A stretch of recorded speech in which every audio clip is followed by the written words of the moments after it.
ASEAN Breakfast Call Dialogue, widening your horizons. Hi, this is Arlene and you're listening to Duran ASEAN, the voice of discovery and sharing. Today we have a guest all the way from the US.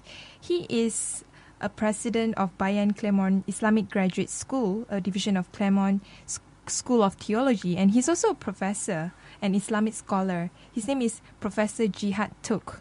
Welcome to the studio. Thank you for having me. So today, you had a short visit trip to Malaysia. So what brought you here? Yeah, this is my first time to Malaysia, and I have to say I'm really enjoying my visit. I came because our Islamic graduate school is somewhat new. We started in 2011, and we're a graduate school, so we offer master's degrees in religion and Islamic studies and leadership. And although most of our students are American Muslims from a variety of backgrounds, very diverse backgrounds, studying to be religious leaders and scholars for the American context, we believe that our education has a global vision. And I thought that Malaysia would be an interesting place to visit to explore the possibility of having students come from Malaysia to study at our university, and maybe even have some partnerships with local institutions of learning here, and maybe even faculty exchange as well.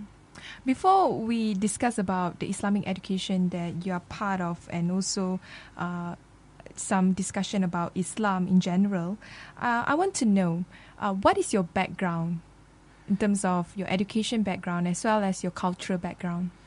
Sure. My name is Jihad, which you might think would give me a lot of difficulty in America. Especially now. Especially I probably post September 11. You would think, but actually I don't get a hard time. Even at airports, I go there and I expect to be receiving extra scrutiny and searching. But no,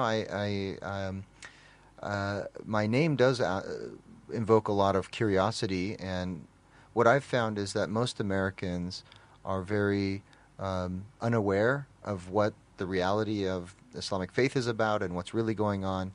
And at the same time, they, instead of holding on to a prejudiced notion of Islam and Muslims, most Americans rather feel comfortable in asking me, what does the name mean, and tell me about what's going on. And I guess maybe because I'm an academic and I have that credibility and credential, people feel like they can gain something by asking me. So I don't face prejudice or persecution because of my name. I'm sort of a walking teaching moment. But what other about than that, what about during your childhood? You were born during the 70s or 80s? Yeah, I was born in 1971 in Phoenix, Arizona. There wasn't a lot of diversity then. You were either black, white, or Mexican. So I guess you are Mexican. Yeah, no, well, I come from a mixed background myself. My mother is Caucasian American, Christian, Methodist actually, and my father is Palestinian Muslim from Jerusalem. He moved to the States in the 1950s, and as a young man, settled there, married my mother. And then, I was born in this city that before really anyone knew about Islam or Muslims. People were even more unaware than they are now. There's still a lot to learn for most Americans. But so people just assumed I was Mexican because I didn't quite look white and I wasn't black. And probably you speak Spanish. I should, but I actually studied French in school, so that's a whole nother story. But I was quite dark. I was always out in the sun, and so people thought I was of Mexican background, and that Jihad was just kind of an exotic Mexican name, Jihad.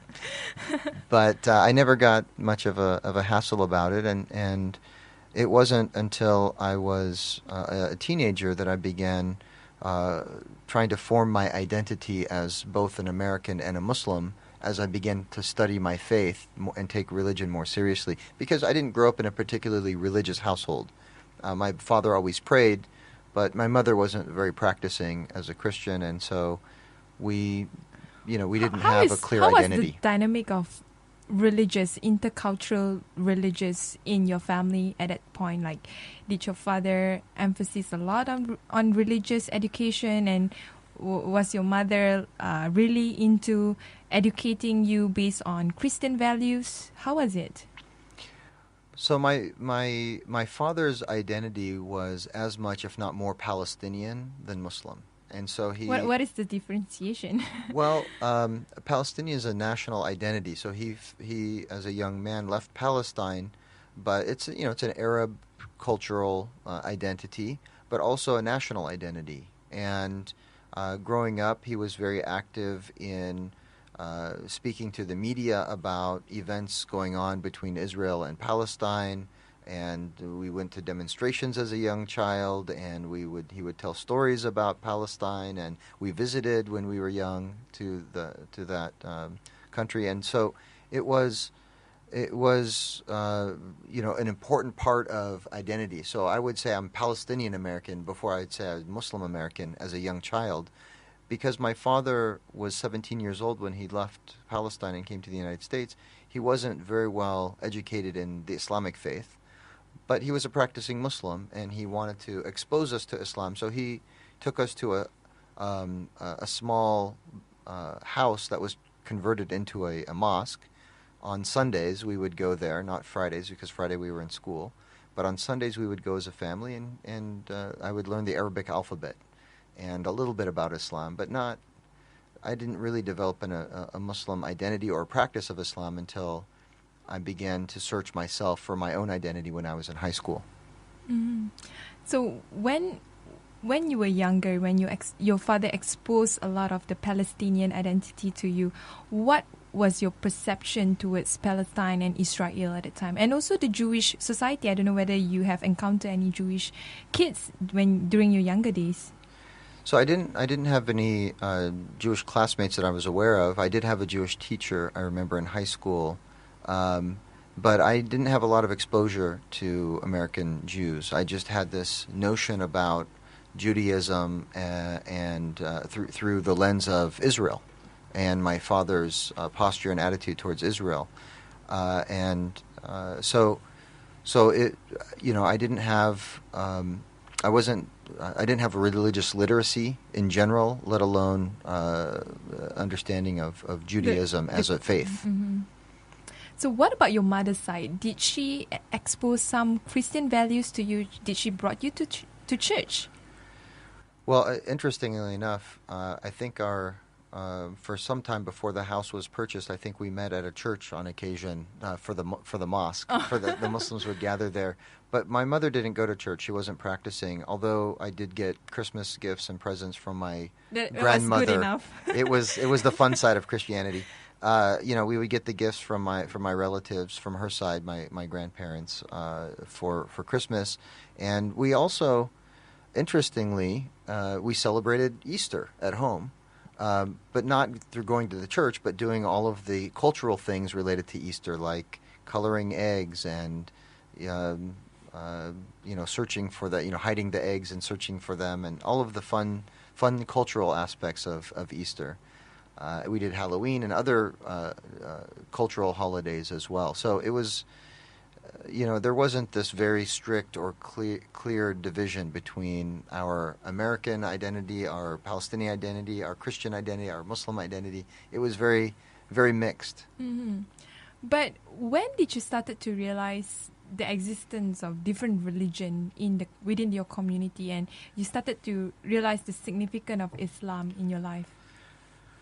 So when I was in high school, I began asking. Well, I guess two things happened to me. The first is when I was in 8th grade, my sister fell very ill. She had some kind of infection in her brain. She was hospitalized, and she lost her entire memory. Oh. Yeah, it was very tragic. She never regained her memory, and she started over from scratch. She didn't know who we were as her family. She didn't. She remembered certain things like algebra and reading and writing. She knew what a brother was, but she didn't know who I was. So, or any of her family members. And so she was my older sister. That was quite challenging and difficult for me personally and for the family overall. And then, I guess that started. Maybe at a younger age, it helped me to mature a little bit because I was helping her rehabilitate and dealing with that. And that really became the focus of our family when I was a I was in 8th grade, so maybe 13 years old. And then in college, I mean high school rather, I, um, you know, given that focus at home, I was, I was I was a little bit confused in high school. In terms of my identity, uh, I was told we're Muslim and that we're not supposed to do certain things, if you know what I mean.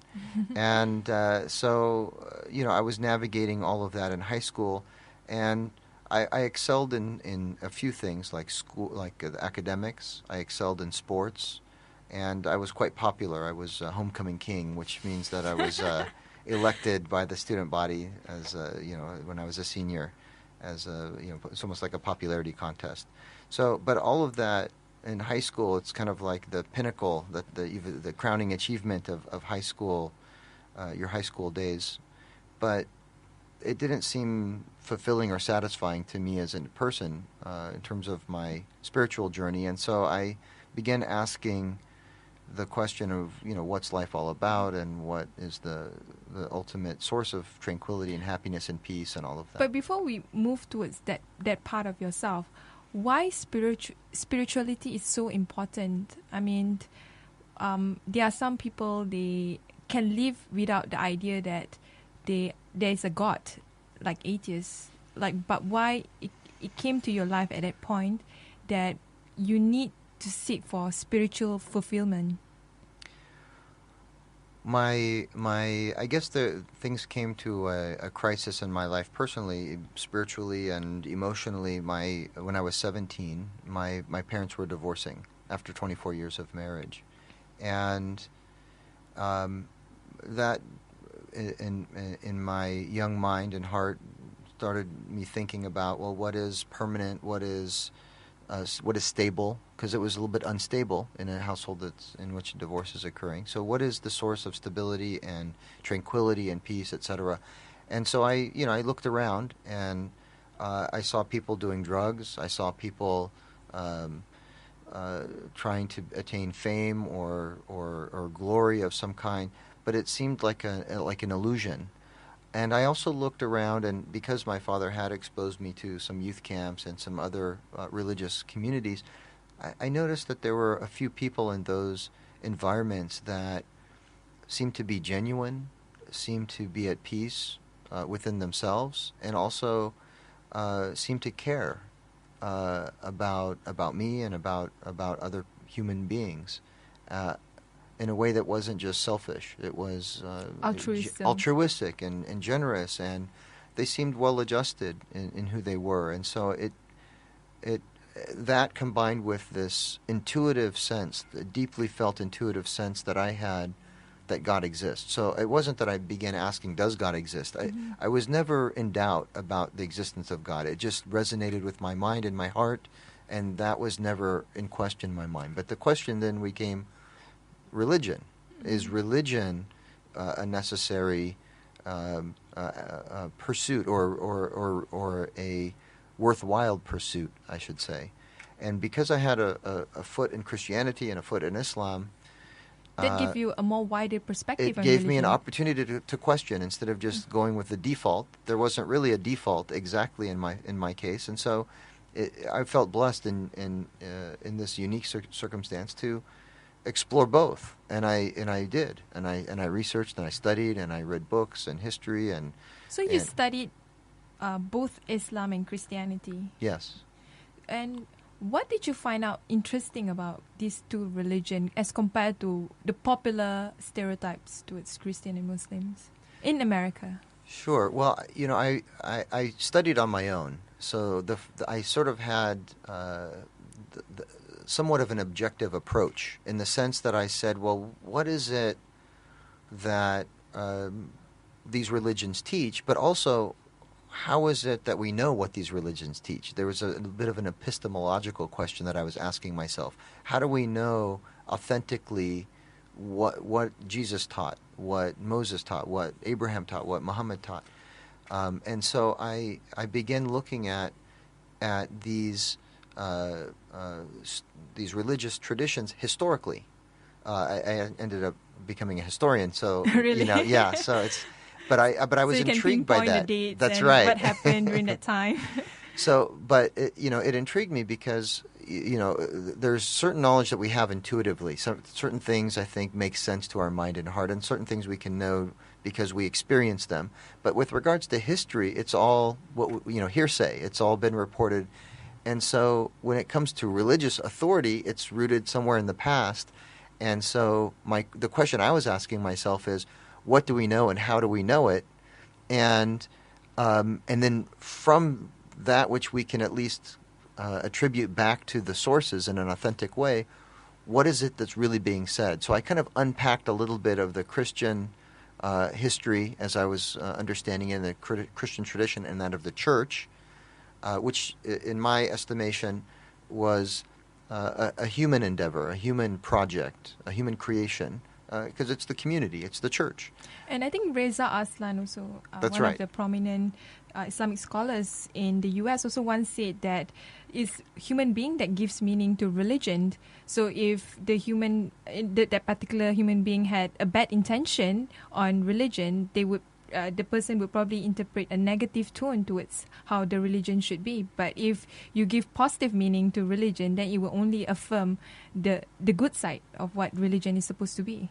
Yeah, I agree with that statement, and Reza's a good friend. But in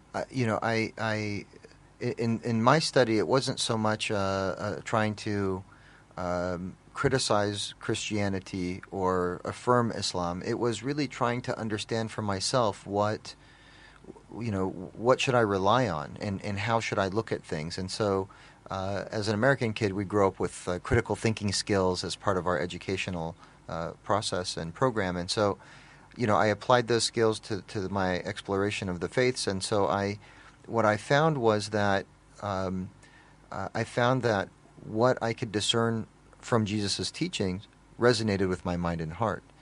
But I wasn't constrained at looking at those teachings through the authoritative lens of the church, but I looked at it more freely because here I am from the outside. I have one foot in each tradition, but also one foot outside each tradition. And then I did the same with the Islamic text as well, and with the Quran and the teachings of Muhammad. And so what I found was that there was essentially the same idea and message in both. So all these, you done it on your own? Yes. At that time? And when I was in high school, yes. Mm-hmm.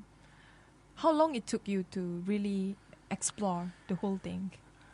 Well, it wasn't exhaustive, or it wasn't a comprehensive dissertation, doctoral level dissertation, but it was satisfying. I felt satisfied to begin the practice of Islam and taking religion seriously when I was 17. So maybe 2 years, 15, 16, 17, 18, those years, 2-3 years. That's a very good activity to do during the age of 17. I think That's other right. kids will probably go to the movies and have fun outside. That's right. I mean, it was. I think those incidents in my life that I referred to put me on a different trajectory than most of my peers. Mm-hmm. So I maybe was asking questions that usually are asked when people are in their 30s or 40s or late 20s, etc. So I was younger and beginning to ask those questions. But I think even young people these days want to find purpose in life, want to find meaning in life, and sometimes because the societal pressures and because of marketing and advertisement and everything else, we find it we're pushed to look for it in material sources or in the excitement of drugs, sex, and rock and roll, right? So, but I think that's all very superficial, and that ultimately the source of peace and tranquility is something that needs to come from deep down in one's soul. And so, also having experienced the popularity and I was someone in high school that everyone wanted to be like, but I didn't want to be like me. I wanted to, it wasn't fulfilling. There was still a void there. And so I think when I stumbled upon the idea of there being a supreme being that is in control of everything, that's the ultimate source of peace and tranquility, and that my significance only exists in so much that I'm in proximity to God, then it was a surrendering of my soul to the divine, and then all of this sounds very esoteric, but I really did feel that sense of peace and tranquility, and I had moments of where I felt genuine connection to God in my search. I reached out because I was in my search. It wasn't I was adrift, but I turned to God for guidance, and I felt there was a response there. Mm-hmm. We'll take a short break. When we return, we have more discussion about Islam. ASEAN Breakfast Call Dialogue, widening your horizons. Hi, this is Arlene, and you're listening to Durian ASEAN, the voice of discovery and sharing. We are resuming our discussion with Professor Jihad Turk. Professor Jihad, how did you found the Claremont Islamic School, the Bayan Claremont School? So I was when I was in high school, as I indicated, I began taking religion seriously, and when I went into college, I continued that pursuit, and ultimately that led me to study my religion in, of all places, Medina, Saudi Arabia, because even though my father's Arab, I didn't grow up speaking any Arabic, and when I settled on Islam as my faith, I felt it important to be able to access not just the Quran but other sources in the original language, and so I applied for and got a scholarship to study there. But while I was there, decided to come back and to go into academia, because I was studying in the early 90s in Medina, Saudi Arabia, when the first Gulf War was taking place. In fact, they had to close the school during the bombings, and I first came to Medina 2 weeks after Saddam Hussein invaded Kuwait, and the run up to the first Gulf War, and so I felt that I found something that was the source of my own internal peace. And around me was the clash of civilizations, but I felt that there was propaganda that was leading these nations to be at war, but that religion, if understood correctly, would not result in war and conflict. And so I decided to go back into academia, to go back and pursue my graduate degree in Islamic studies, and to offer Islamic studies for both Muslim Americans in college, but also for society at large, to bridge that gap. At that time, during the 90s, I think there was a book called The Clash of Civilization, which was the pinnacle of the political ideology at that time, which is the clash between the Islamic fundamental ideology and, of course, the Western. But how much of it do you agree with that, or you completely disregard with that particular ideology during the 90s? So yeah, Samuel Huntington, I believe in 1993, wrote this article, Clash of Civilizations, which was later turned into a book. I think that there are people who buy into that on both sides, and I think one of the best responses to that book that I read was one by Tariq Ali, called The Clash of Fundamentalisms, and it has the picture of George Bush with the beard and turban of Bin Laden on the front cover. So I thought it was a well done book that indicates that really there are extreme views or hawkish views on both sides that can lead to a clash, but that there's not an inevitable clash between the various civilizations. Islam was just one of them, but there was this notion that China, there were 7 civilizations that he identifies in his thesis. But the point is, I wanted to go into academia because I didn't feel that there was an inevitable clash, and I thought the way to avoid this clash was through knowledge and education and understanding and human relations between peoples from the different backgrounds.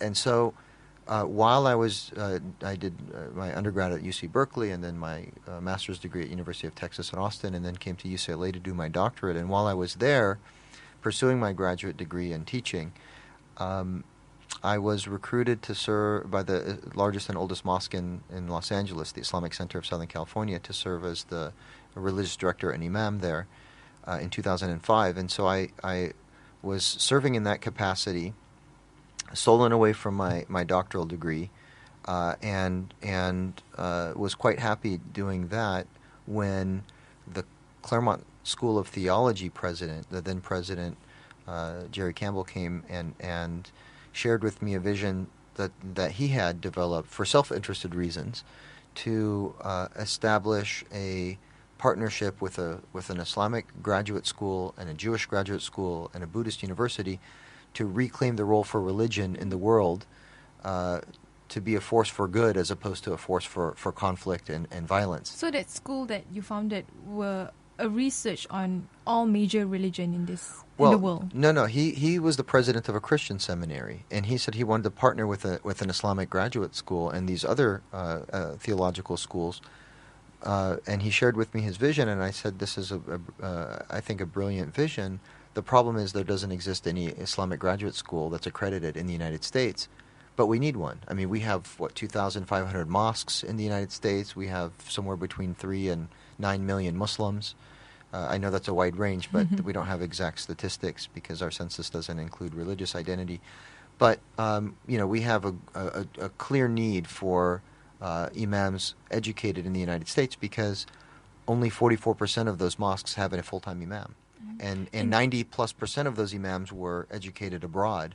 And so we needed our own institution to educate our imams that could be prepared to deal with the cultural diversity that is the American Muslim community. So are you saying that 90% of the imams before your school was started got their education, their religious education, not from the United States?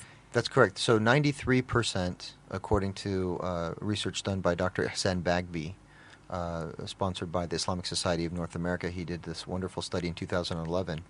And in that, he indicates that 93% of those imams that serve in the United States were born, raised, and educated abroad in a Muslim country. Has that ever caused any religious conflict or cultural conflict? What I would say society? I would say the result of that demographic, the overseas demographic, was that, given the fact that 2/3 of the American Muslim community are themselves immigrants, and about 1/4 are African American converts to Islam, but given that so many were immigrants themselves, what that tended to do was to create mosques that were culturally specific. So you would have a mosque that was Pakistani, a mosque that was Arab, a mosque that was Indonesian, a mosque that was Bosnian, a mosque that, etc. And you can keep going on and on with a mosque that's Iranian, a mosque that's Afghan, and we have a Fijian mosque. We have a Thai. We have a Thai mosque in Los Angeles. In fact, there was a front page article on it this last Eid. At the Eid al-Fitr. I bet the architecture of the Thai mosque must be very distinct. It is distinct, although it's a small community. But the point is that the result of having the imams imported from abroad was that they spoke to a very particular cultural community, and for Islam and Muslims to flourish in the United States, especially to be passed on from one generation to the next, given the hegemony of the American cultural context, those kids, like myself, born and raised in the United States, are American, culturally speaking. Maybe with a little bit of flavor from back home, wherever that may be, but, we're primarily American in our culture, and to have someone who's only speaking to a particular narrow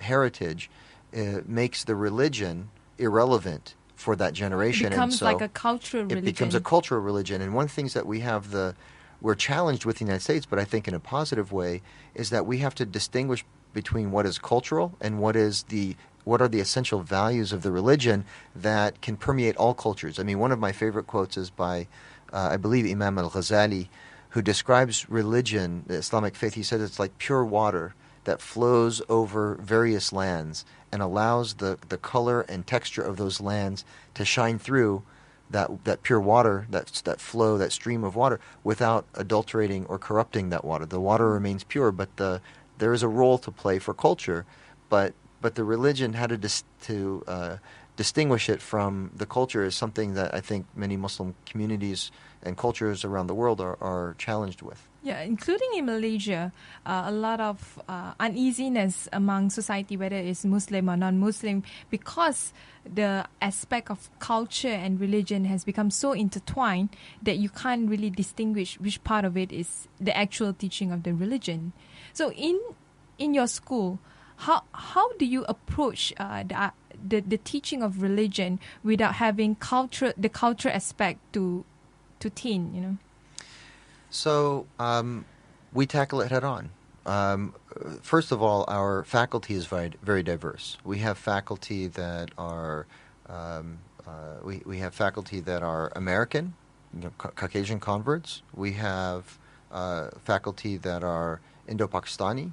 We have faculty that are Arab. We have faculty that are old, that are young, that are male, that are female, and our students are from all different backgrounds: Turkey, the Arab world, Indo-Pakistani, Iran, American, Latino, African American. So we have a very diverse faculty, a very diverse student body, and so there is no default. There is no assumption that everything is a particular way, because just by that diversity, you're forced to take more seriously what does the religion say, as opposed to what is generally accepted and dominant culturally speaking. So you do tackle on cultural issues like honor killing, like whether you should wear niqab or not, or the way you should pray, or the way you should interact between different genders. Do you really discuss intensely on this kind of cultural topics? Well, niqab I would not say is a major discussion topic at our university, but we do talk about. We have an entire course on Sunni, Shi'i, and other intra-faith matters. So although we do interfaith and civic engagement, we also focus on intra-faith matters. And we have courses on Islamic theology and philosophy that doesn't focus on one narrow understanding or approach, but looks at from an academic point of view, the various strands of Islamic thought. So interesting that you brought on Islamic philosophy. From your understanding of Islamic philosophy, how diverse it is, if you can make somehow a comparison to it? Islamic philosophy or theology? Philosophy. So, there's it's a wonderful topic, but because there's a friendly posturing between the philosophers and the theologians, and which one is superior or the higher discipline. But one of the things that I found particularly appealing in my own study of Islam is that theology, which is the understanding of God and the universe, etc., is rooted in speculative philosophy or speculative theology, where you look at the universe in which we live, and you try and distill from the reflection upon what we can know and touch and feel and smell from our senses, certain things about the nature of reality, and there's a philosophical discourse about what it is we can know, and epistemologically how it is that we can know it, and theologians predicate the knowledge, the authority of the Quran and the prophethood of Muhammad on these philosophical inquiries.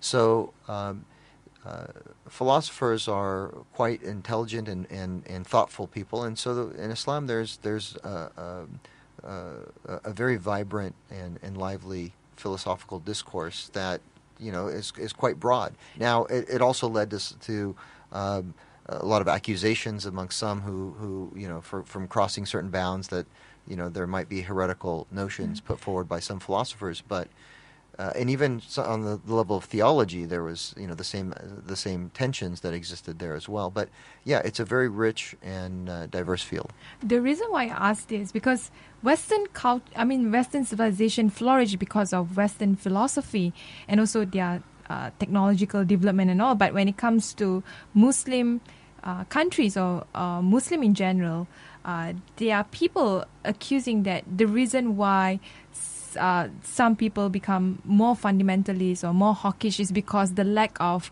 Islamic philosophical discourse among Muslims. Like they would rather talk things explicitly based on what they heard from other people rather than discussing it based on philosophical tendencies. Sure. Okay, I understand where the question is coming from now. So let me challenge a little bit of the assumption of what it is that you're asserting. I wouldn't suggest that the Western authority or Western power came from the philosophical tradition. Um, my read of history is that there were a number of things that align, and this is a major topic of discussion because psychologically speaking, there in Muslims in the West and Muslims around the world, especially former colonial subjects, ask the question: if my religion is so good, then why were we the subject of colonial powers, and why did Islam not prevail historically during that period? It must be that either the religion of, or the culture of, or the philosophy of these other powers um, uh, was superior and allowed them to do that. My read of history is quite different. I would suggest that, and this took me some years to come to this conclusion, and so it might be a little bit long, but I'll try and be as brief as possible.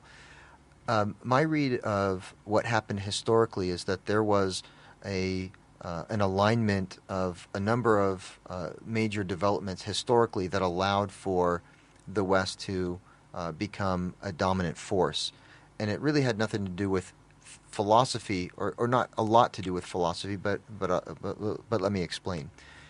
I would say that the world historically, or for many centuries, was predominated by civilizations that were very large, that were multi-ethnic, multi-religious, multi-linguistic, and that these sort of gunpowder empires, if you were, dominated large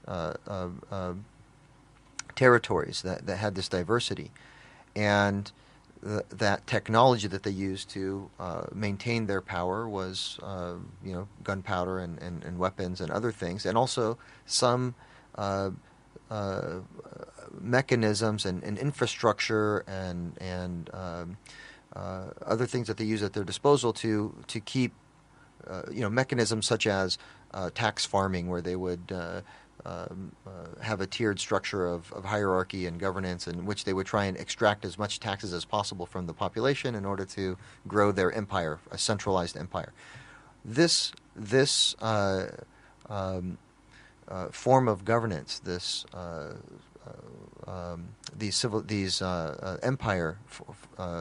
empires as a form of governance, was less efficient than what developed in Europe by way of smaller nation states that transformed the nature of power from an empire that had subjects that tried to extract taxes from their subjects to nation states that all bought into this nationalist rhetoric that we are not subjects but citizens, that we belong to the same nation that has the same kind of ideological, we're the in-group. We're a coherent sort of, I wouldn't say tribe, but sort of a nationalist or tribal mentality, and we're in opposition to the others, and the others are, people of different nations and different religions oftentimes, but not necessarily.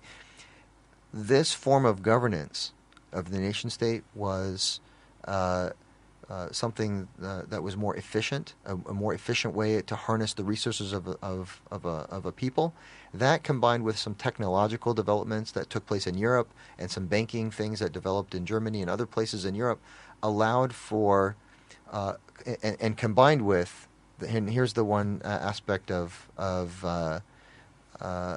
philosophy that I would say was particularly helpful, allied with certain ways of thinking with regards to the relationship between a people and governance, the philosophy of Rousseau and others, the contract with the social contract, allowed for a form of governance that was more efficient, that harnessed the force of the population to then expand. And that's why you had the British Empire, for example, being so successful in spreading around the world. So in conclusion, I would say that it really has nothing to do with religion, philosophy per se, but rather a confluence of the Industrial Revolution, the technology that came with that, a more efficient way of organizing people, transitioning from an empire to a nation state, and then the economic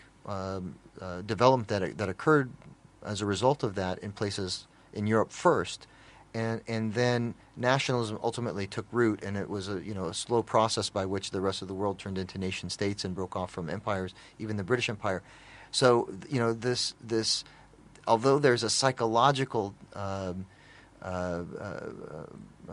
challenge that we feel as a former colonized people, that there must have been something wrong with our religion. I mean, there was even a book like "What Went Wrong with Islam" by Bernard Lewis, or all of these other questions that Muslims ask as to why this results in an inferiority complex, or there's so many other challenges that we face as a result of this process. But a lot of Muslims would pinpoint that the reason why Islam went wrong in this modern society is because people just stop talking to each other about the problems of the religion. For example, the I don't know whether it's an Arabic word. It's called ijtihad, meaning that you discuss with each other about certain issues regarding on religion and trying to find the best way forward. But the door towards ijtihad just closed during a couple of 100 years ago, and people just started to follow what the Imams say, and things just started to become a bit less vibrant as it used to be. So I would give pushback to the notion that the doors of ijtihad were closed. I don't think that anyone closed them or had the authority to close them, nor were they ever closed. I would agree with you that many people stopped innovating or being creative in responses to modern context and just started imitating the opinions that might in a modern context be outdated, and turned off the intellect when it came to issues of religion. But it's not because the religion itself no longer has the capacity to be responsive to modern times, or that it is no longer permissible to engage in ijtihad. I think that argument is not a compelling one, but there are challenges, and what are the reasons for those challenges? And there was a good book I was reading recently called The Righteous Mind by Jonathan Haidt, Haidt, Why Good People Disagree About Religion and Politics. And I think that book I think points to in a more compelling fashion what it is that is really behind the retrogressive attitudes that people have with regards to religion in modern societies.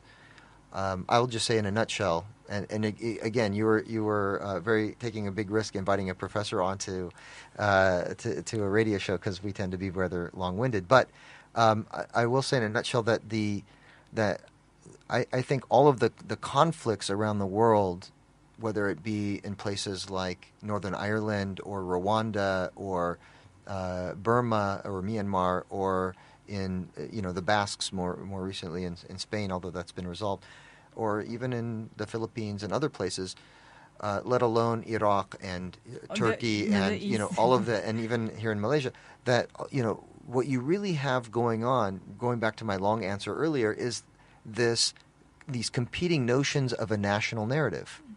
Who are we as a people? Whereas some people, it's very coherent. We are all the same exact religion, ethnicity, language group, all of the markers of a modern identity, they're a complete agreement. But in many of these places, there's a diversity or plurality of narratives that are struggling for state power, state control, to identify who we are as a nation. And so in some places, not here in Malaysia, fortunately, at least not in a major way, but in some places this leads to violence between the people. And you see that going on in Iraq. You see that going on in Pakistan. You see that going on in Afghanistan. You name any conflict in the world, and it has nothing to do with Islam, because you can find Northern Ireland, or you can find the Basques. And by the way, in this case of Spain and the Basques who live in the Pyrenees, they're all Catholic. So it's not even a religious disagreement there. It's an ethnic one. And so I think that, sometimes we have the tendency to try and blame this religion or that religion, but really what we're talking about is the system in which these different national narratives exist, and that pits one against the other, or at least some politicians try to highlight certain aspects of one's identity, modern national identity. Oh, you got Bill Mayer. You have that as well. So we are towards the end of our discussion. Perhaps some last comment about Islamic identity? Well, I think that Islam as a faith is predicated on a correct understanding of oneself, connection to God, and the values of religion that elevate the human condition and encourage us to be better people in how we behave, how we conduct ourselves morally, ethically, and spiritually, and that our identity for the modern world should reflect those human values that our religion teaches us and result in creating a more peaceful world wherever we happen to exist. For us in the United States, it's in that context, and we have quite a bit of work to do there. And here in Malaysia and in Southeast Asia, I think that there's some work to be done as well. Thank you.